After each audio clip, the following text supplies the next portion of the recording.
All right, hey everyone. Today's video lecture is on how a bill becomes a law. So make sure you got those notes out in front of you, and you can take notes using it down in the bottom as I speak and talk through it. And there's going to be a lot that's going to come from me speaking to you that isn't just going to be on the slides, particularly for the quiz. All right, let's get started. Okay, so today's topic again: how a bill becomes a law. One of the first things we're going to look at is the committee system. So the committee system is the foundation of the lawmaking process. It's where most of the laws, or all the laws really, get started.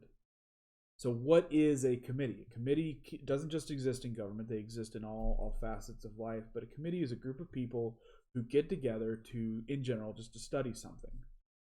For the purposes of this class and for this lecture, when I say committee system, I'm talking about committees that are specific to the legislative branch of Georgia's government. So all committees in Georgia's legislative branch, they are composed of legislators, okay? So if you get elected to the House or you get elected to the Senate, you're going to serve on a committee, okay? Both the House and the Senate, they have their own separate committees, okay? Each of those committees is responsible for studying, discussing, amending, and ultimately voting, importantly, voting on whether a bill should move forward.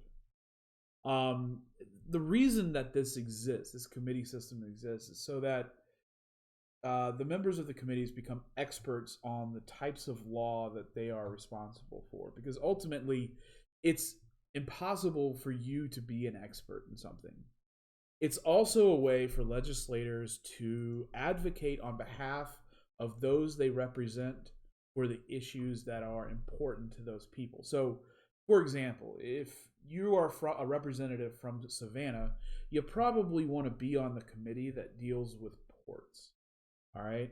You may not be all that concerned with the traffic problems in Atlanta, so you may not want to be on the committee that deals with that. But instead, you would want to specialize in the matters that are directly concerning the ports in your district.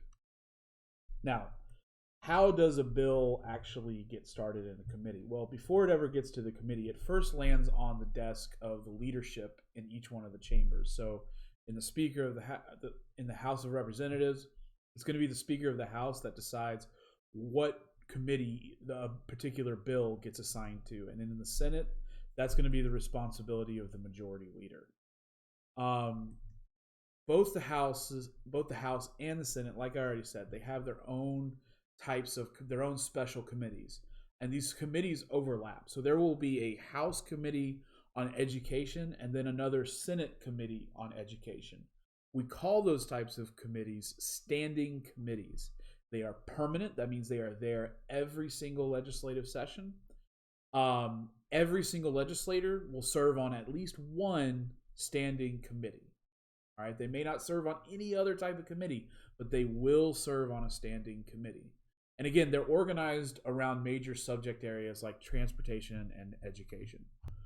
All right, in case you wanted to see all the different types of committees that are out there, this is a list straight from the Georgia House of Representatives website of all the different types of committees that you can see on there. So you can see ones that deal with agriculture, banks, budget, fiscal affairs and oversight, fish and game, education, okay, transportation is down there.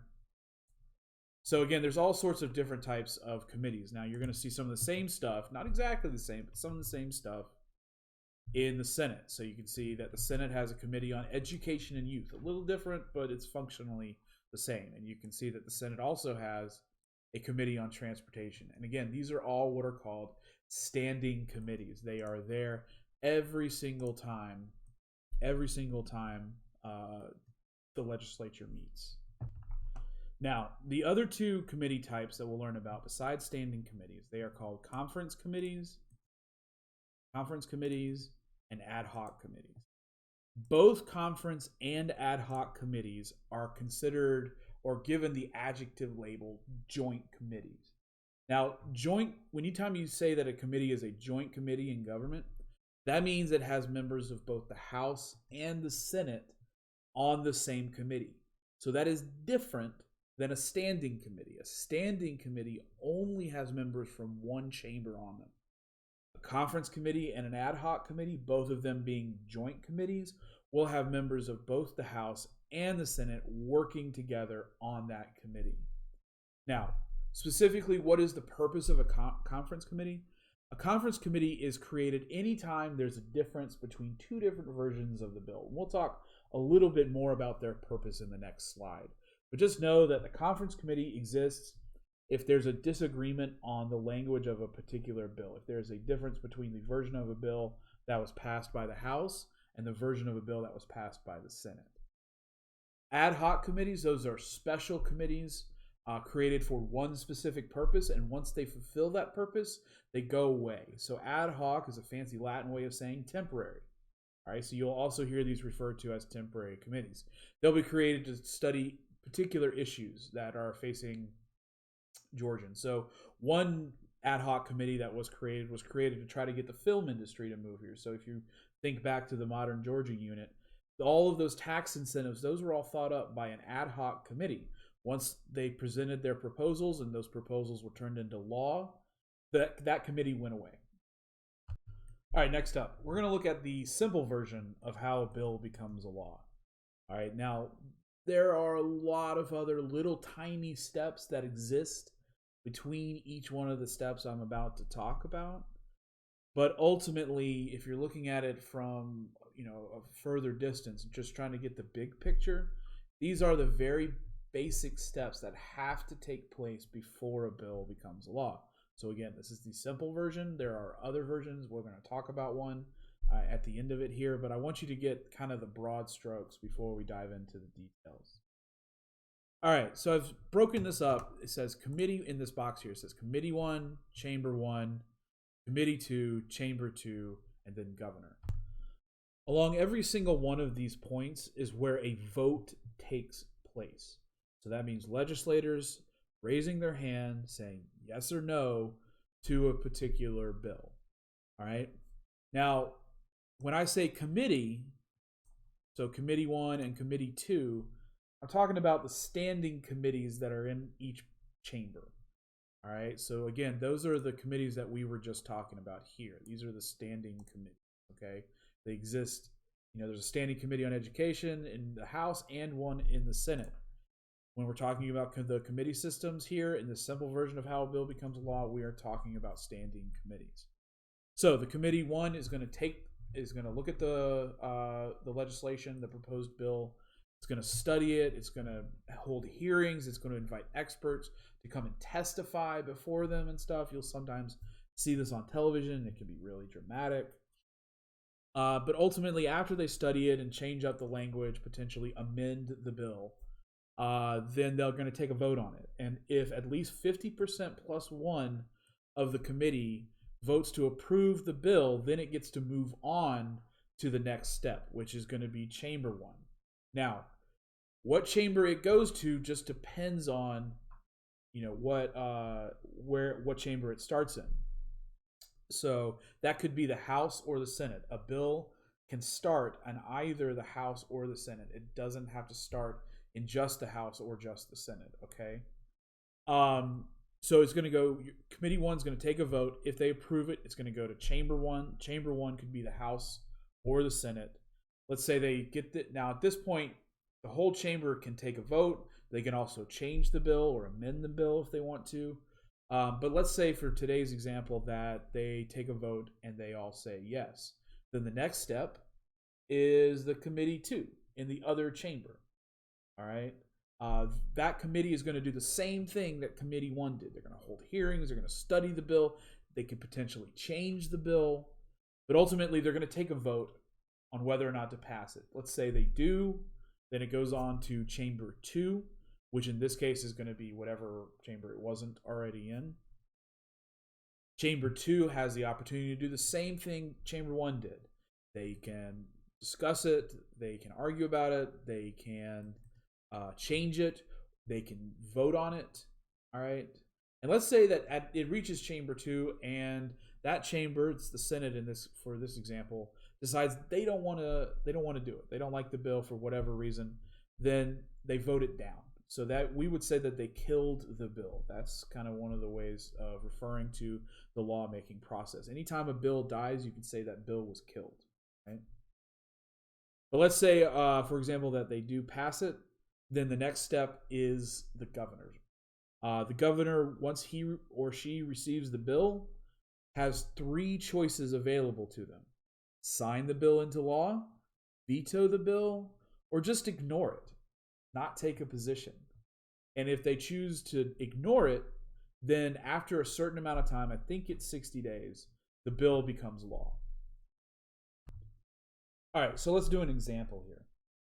Let's say somebody goes to the legislature and says, I want the school year to not be 180 days. I want it to be 190 days. That legislator happens to be in the House of Representatives, and he serves on, or she serves on, the House Committee on Education, Standing Committee on Education. He's like, you know what? I think that's a great idea. I'm going to propose it as a law. So he's going to tell the leader of the House of Representatives, the Speaker of the House, he's going to say, hey, I've got this draft of a bill. I'd like for us to consider it.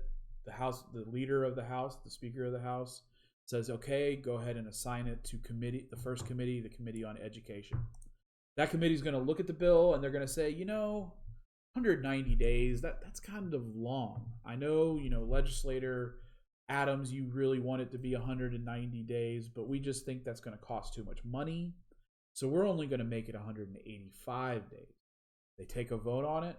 50% plus 1 approves it. Then it goes to Chamber 1.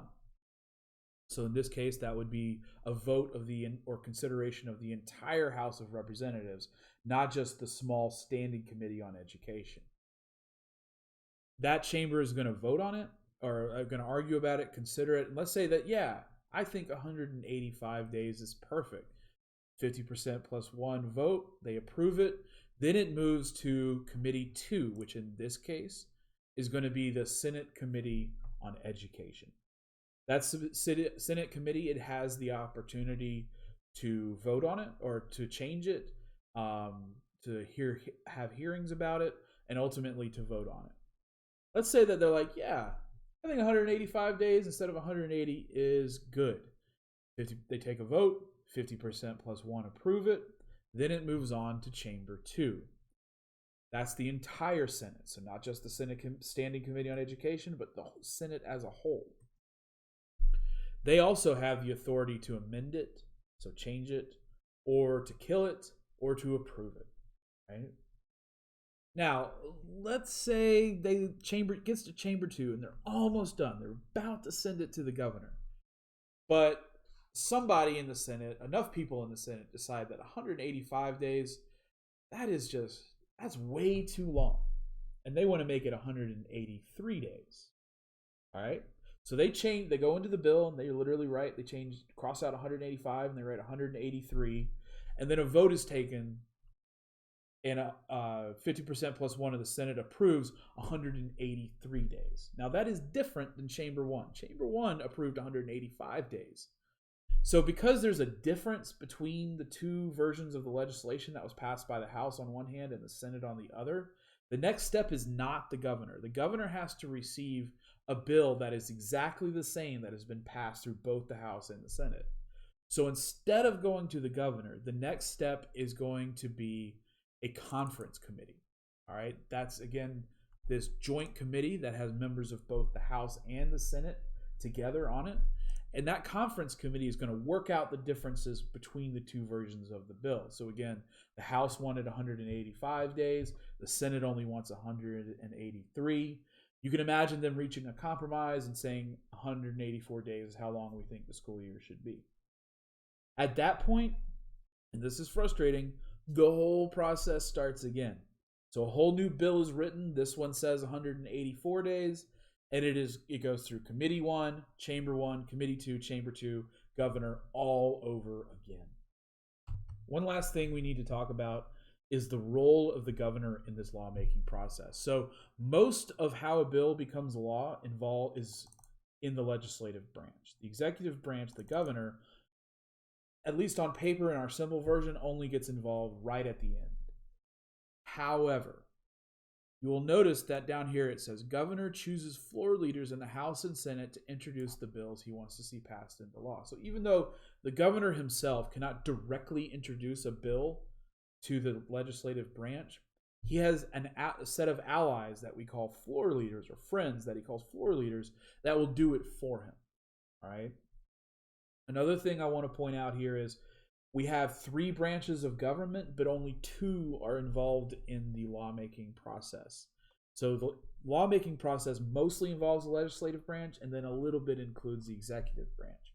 But I will point out that the judicial branch, the courts, the Supreme Court, is not involved at all in the lawmaking process, okay? They can only strike down a law using their power of judicial review after it has been signed into law by the governor. All right, that's the only, at that point, then the courts can become involved. But prior to that, they have no involvement whatsoever. All right, so here is the more complicated version of how a bill becomes law. It includes like all of the different steps.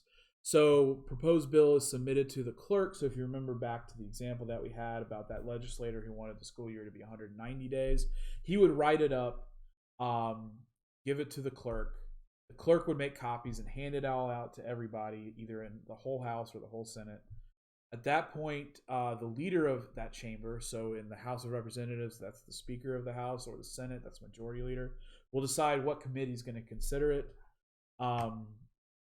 Then the committee will consider the bill, which again, that includes hearings, calling experts, getting testimony, arguing about it, and ultimately taking a vote. The bill is then voted out of the committee and sent to the originating chamber. So again, our originating chamber for our longer school year bill was the House of Representatives.